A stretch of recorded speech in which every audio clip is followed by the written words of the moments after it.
Hi, it's Thursday here, and I'm feeling much better since my migraine. But while I had that, one of the things that I've learned over the years is not to do brain requiring activities while I have a migraine or in the couple days afterwards, because things are just not working right when I'm recovering from that. So instead of working on the Bella Rose Portofino's garden table topper, I decided instead to make the cap bed for the shelf, so that that's a kind of a mindless thing. And I would also get rid of all of those garbage scraps that I had collected, as you would see in my previous scrap busting videos where I showed you my huge bag of scraps from cutting up scraps, and the batting strips that were too small. They probably could have been used for something, but I decided to use them for stuffing. So I had quite a few of those bags, and I decided to use an old quilt that I had made, which was hand quilted.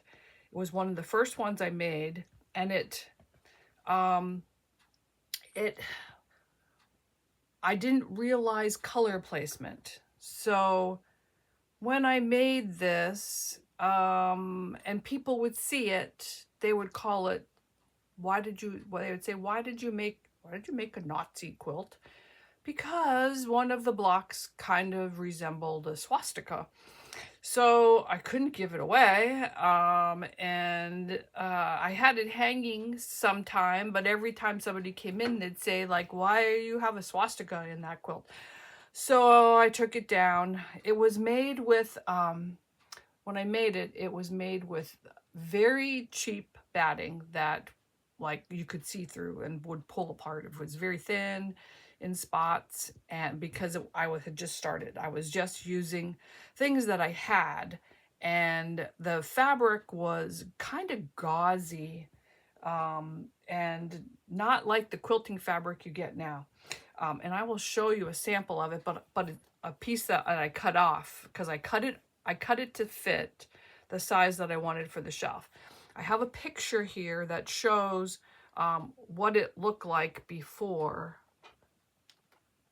So there is what it looked like before. And the bottom left is where people were talking about looking like a swastika. And I guess they didn't also appreciate that pinwheel.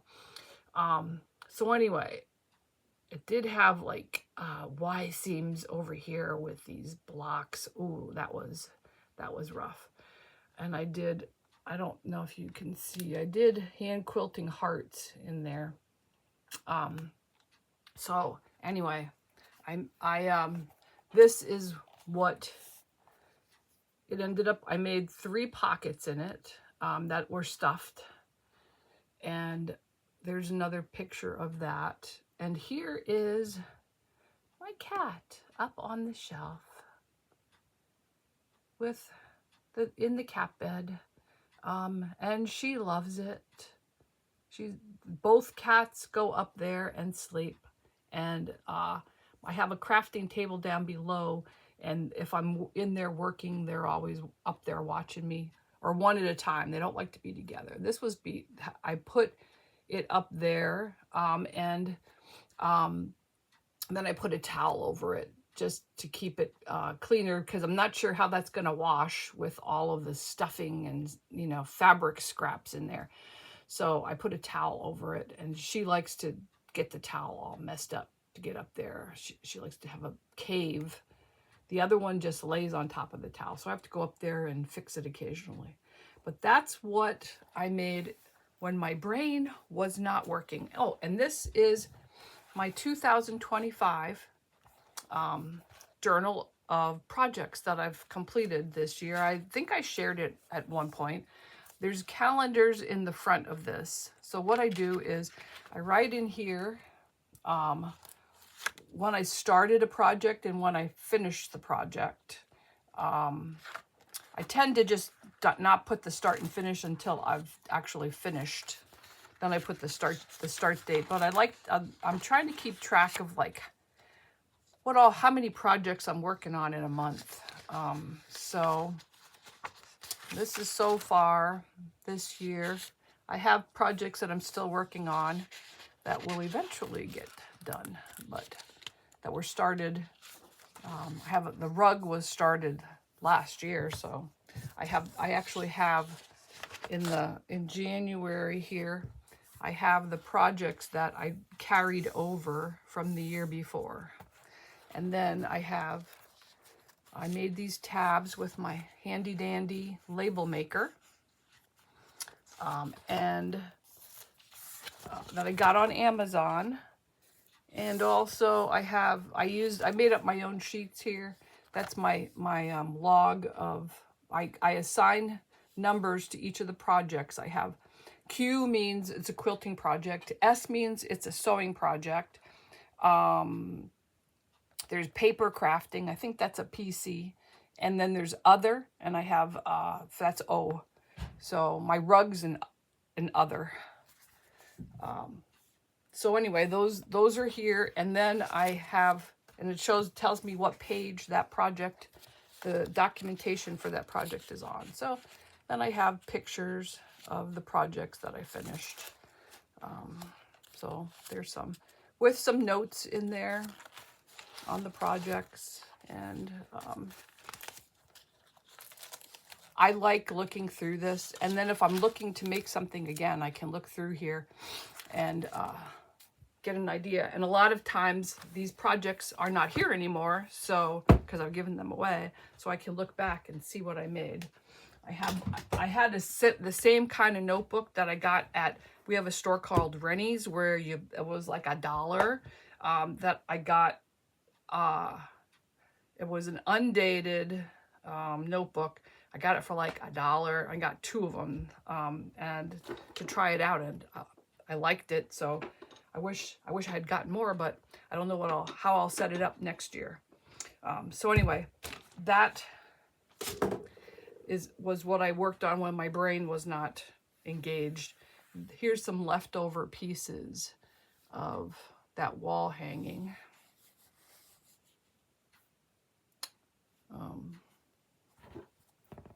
Here's actually appliqued on there, the hearts, but the stuffing is the batting is very, very thin in here. And this fabric is the back fabric here is very gauzy. I think this one was the most like a quilting fabric, but this was the one I was doing clothing, apparel stuff. So I believe some of this was apparel material. So anyway, that's the scraps from that project, which I'm throwing away. So the other thing that I did was, as you know, I got all my scraps cut from my bin, and my rotary blade was very dull. I didn't realize how dull until I changed it. So each rotary blade, I have a notebook for that too, and I have tabs up here from my sewing machine so that when I get servicing on it, I can put the dates and the information on my sewing machines, and it's all in one place. And then I numbered my rotary blades and put on here when I changed the blade. So this was blade number 1 that I used for all that scrap cutting, and that had been changed October 9th. So that was just changed on the 22nd of March again. So that lasted pretty long. I apparently have 5 rotary blades in and around the house. And then I also just had to replace my iron in January, so I've made a page for that too, so that I know how much it cost and when I bought it. Because, and then I keep this in the top drawer of my cutting table, which is over there, my Husky toolbox. So that's where I keep that. Remember, I showed you that this was what I'm going to bring along. I want to get this ready to take along to my visit with family in Pennsylvania. And I went through and matched up what is actually in there for the fabrics.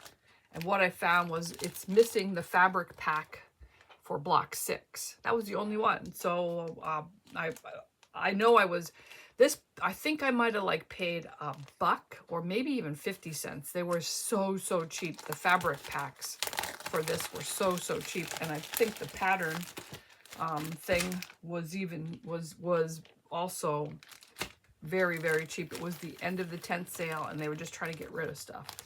So this is the fabric pack that I got an extra of block 7, which is this. So I have 2 block 7s. So I can make 2 block 7s. Or what I'm going to do is, that might be ultimately what I end up doing, but after I get everything, all the pieces cut out for the other blocks, I'll see if I have enough left to be able to jury rig something that looks more like block 6, but we'll see. Oh, the other thing that I found was that I don't have any of these circle sashing blocks. I have nothing for that. So I'm going to have to decide what I want to do about that. But that's not a problem. It just won't be wool. It'll be something else that I'll use for the sashing. And I'm going to be making this quilt as you go. So I'll probably be doing, I don't know what I'll be doing. I'll have to think about that. But that's going to be, so that I got that figured out. But today was the start of the Bella Rose Portofino garden, which I got in the subscription box for Bella Rose subscription box. I got this Clover ripper, seam ripper in the box. It's very sharp. I've been using this one. You probably have seen these. It was purple, so I had to buy it, but I've had this probably 10 years or more. And I did not realize how dull it is until I started using this. Oh my goodness. So I don't know. It might be time to retire this. I'm going to ask my husband if there's any way he could sharpen that at all. But if not, then this might get retired because this is sharp and it makes everything. I have to really it's almost saw the thread to get through with this. And this just goes, doop. It's great. So I'll show you what I'm doing for the Bella Rose. This is the Bella Rose that we're making. It's Portofino garden, and it's a Bargello kind of thing. So I'm working on the first block.